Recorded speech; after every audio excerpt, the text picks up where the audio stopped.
यहाँ पर नफरत का खात्मा होना चाहिए। आवास योजना चाहिए, रिश्वत दो। पेंशन चाहिए, रिश्वत दो। इसके बावजूद भी नरेंद्र मोदी दिल्ली में बैठकर बोलते हैं ना मैं खाऊंगा ना खाने दूंगा, मगर भी बिहार में जो कुछ हो रहा है मेरे कान को नहीं सुनाई देता, मेरे आंख को दिखाई नहीं देता। हाँ, मैं मुसलमान हूँ और सच्चा मुसलमान वो है जो किसी मजहब के खिलाफ नहीं हो सकता। मैं नहीं। एक दिन 10 से 15 लाख की रिश्वत ली जाती है और 5 साल के बाद, बल्कि 20 साल की सत्ता के बाद नीतीश कुमार नरेंद्र मोदी के कहते हैं कि भाइयों बहनों हमने 5 साल दबा के लूटा, अब आपको 10,000 रुपये देते हैं। आज जब मैं इन गरीब और मजलूमों को लीडर बनाना चाहता हूं तो मैं बुरा हो जाता हूं।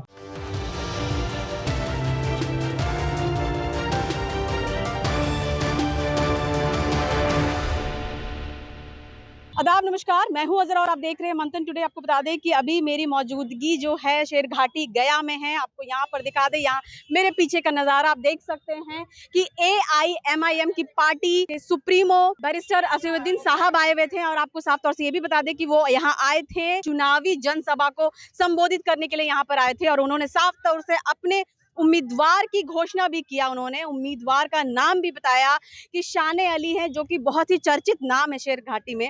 उनको उन्होंने इस बार टिकट दिया है। इस बार वो उम्मीदवार यहाँ से होंगे। 11 तारीख जो है शेरघाटी में इलेक्शन होना है। उन्होंने साफ तौर से और भी बहुत कुछ बोला है। आइए पहले आपको सुनाते हैं कि क्या कुछ कह रहे बैरिस्टर असदुद्दीन साहब। आज रिश्वत का बाजार बहुत गर्म है, भ्रष्टाचार इतना गर्म है कि शेरघाटी में जनता कहती है कि गवर्नमेंट का दफ्तर यानी रिश्वत का सेंटर बन चुका है। अगर कोई म्यूटेशन कराने जाता है तो उसको कम से कम 1,600 रुपए से 3,000 देना पड़ता है। रजिस्ट्री कराने जाता है तो उसको 3,000 रुपये लगते, वरना जांच हो जाती है। आवास योजना चाहिए, रिश्वत दो। पेंशन चाहिए, रिश्वत दो। इसके बावजूद भी नरेंद्र मोदी दिल्ली में बैठकर बोलते हैं ना मैं खाऊंगा ना खाने दूंगा, मगर भी बिहार में जो कुछ हो रहा है मेरे कान को नहीं सुनाई देता, मेरे आंख को दिखाई नहीं देता। ये रिश्वत का बाजार पूरा गर्म है बिहार में। 20 साल सत्ता में रहने के बावजूद नीतीश कुमार की कमजोर और बकवास सरकार 20 साल के बाद आज कह रही है कि 10,000 रुपये महिला के अकाउंट में डालेंगे। आपको मालूम शेरघाटी में ये जो करप्शन गवर्नमेंट के दफ्तर में होता है, कम से कम एक दिन का करप्शन 15 से 20 लाख रुपए का होता है। अब 5 साल में, 1 साल में 365 दिन, हिसाब लगा लो आप। एक दिन 10 से 15 लाख की रिश्वत ली जाती है और 5 साल के बाद, बल्कि 20 साल की सत्ता के बाद नीतीश कुमार नरेंद्र मोदी के कहते हैं कि भाइयों बहनों हमने 5 साल दबा के लूटा, अब आपको 10,000 रुपये देते हैं वापस। ये इनका मकसद है। और फिर आप जानते हैं कि शेरघाटी में क्या क्या नहीं हो रहा है, बल्कि आपको एक लिस्ट बनाकर लाया हूं। यहां पर आप देखते हैं कि अक्टूबर 2025 में एक 24 साल दीपक को गोली मारकर नया बाजार रजिस्ट्री ऑफिस में हत्या कर दी गई। सिर्फ 30 मीटर दूर पुलिस स्टेशन था और हजरत पुलिस आराम से सो रही थी। हजरत पुलिस आराम से सो रही थी और ये बेचारा 24 साल दीपक को गोली मारकर हत्या कर दी। और बाद में हत्या करने वाले उसी के रिश्तेदार ने हजरत पुलिस में जाकर कहा कि भैया हम आ गए, हमको गिरफ्तार कर दीजिए। फिर उसके बाद आइए आप, जुलाई 2025 में एक रिटायर्ड डॉक्टर तपेश्वर सिंह को स्कूटर मोटरसाइकिल पर जाने वाले लोगों ने गोली मार दी। मालूम हुआ कि प्रॉपर्टी का, जायदाद का झगड़ा था, नीतीश कुमार को खबर नहीं। फिर जनवरी 2025 में रमा कॉलोनी शेरघाटी में बम ब्लास्ट हुआ, बम बनाते हुए लोगों को, इसका किसी को, हजरत पुलिस को पता नहीं। फिर एक 6 साल की बच्ची 2024 में उसको किडनैप किया गया, उससे बदसलूकी की गई उस बच्ची को, और मोरहार नदी में उचिरवन गांव में उसकी लाश मिली। बताइए क्या हो रहा है। फिर आप देखिए बम बना रहे थे 2025 में, काशनार गांव में 60 बम बना रहे थे। ये क्या कर रही है यहाँ की सरकार। और फिर सैलाब आता है, जैसा कि 2025 के मानसून में गोपालपुर, पल्हाट, कुपडी में पूरा गांव पानी में डूब चुका है, कलवट बह चुके हैं, यहाँ पर लोग जा नहीं सकते। ये हाल शेर घाटी का है मेरे अजीज दोस्तों और बुजुर्गों। जीटी रोड और अंदर के गांव जो है शेर घाटी ब्लॉक में रोड ही नहीं है। फिर आप अस्पताल माशाल्लाह जितना बोले उसके बारे में कम है। लॉ एंड ऑर्डर का जिक्र कर दिया और हर चीज में आप देखते हैं कि किसानों का, उनकी फसल का नुकसान हो रहा है, इसका कोई पैमाना नहीं है। कहें कि तूफान आने वाला है और ये लोग पानी से भीग कर कहेंगे कि हाँ सैलाब आ गया, जब बहुत देर हो जाएगी याद रखो। कुछ पर इल्जाम लगाते।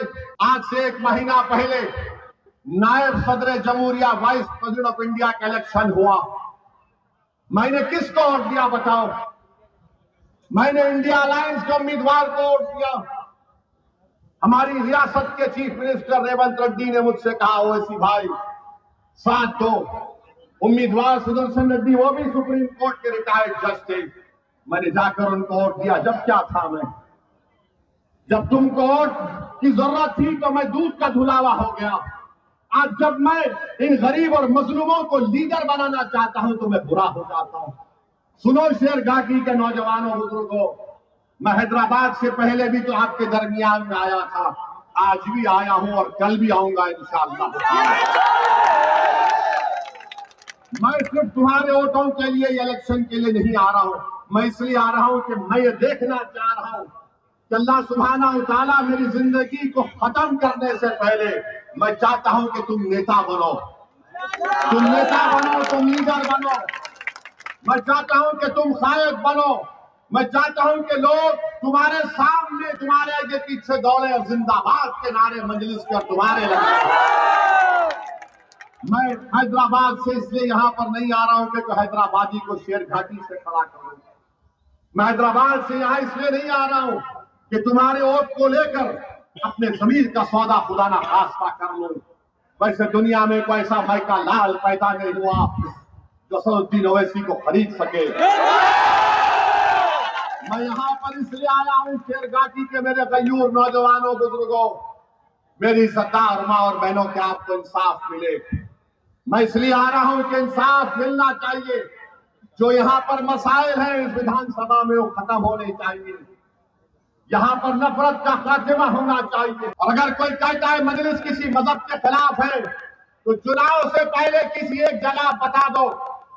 तुम लाखों के मजमे का ला लो, मैं अकेले आऊंगा, बहस कर लेंगे। तुम किसी मजहब के खिलाफ था न कभी रहूंगा। हाँ मैं मुसलमान हूँ और सच्चा मुसलमान वो है जो किसी मजहब के खिलाफ नहीं हो सकता। मैं नहीं हूं।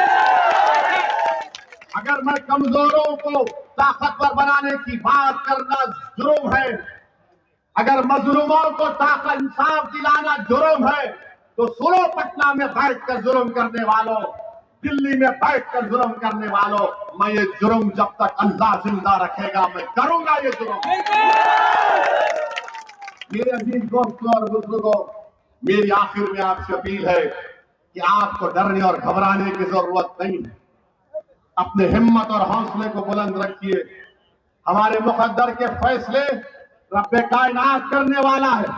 यहाँ के जनसभा के लोगों को समझाने की कोशिश भी किया कि आप अपने लीडरशिप क्वालिटीज ढूंढिए, लीडरशिप लाइए। जब तक आप नहीं लाएंगे, अब आपको ये भी बता देते हैं कि सीमांचल छोड़ के मगध की धरती पे उन्होंने कदम रखा है। आपको यहाँ पे दिखा देते हैं, शेर घाटी से उन्होंने अपने उम्मीदवार को खड़ा किया है, टिकट देने के नाम भी ऐलान कर दिया है। फिलहाल इस रिपोर्ट में इतना ही। देश विदेश की ताजा खबरों को देखने के लिए देखते रहिए मंथन टुडे। अगर आपने हमारे चैनल को सब्सक्राइब नहीं किया तो अभी करें, लाइक करें, शेयर करें, फॉलो करें। शुक्रिया।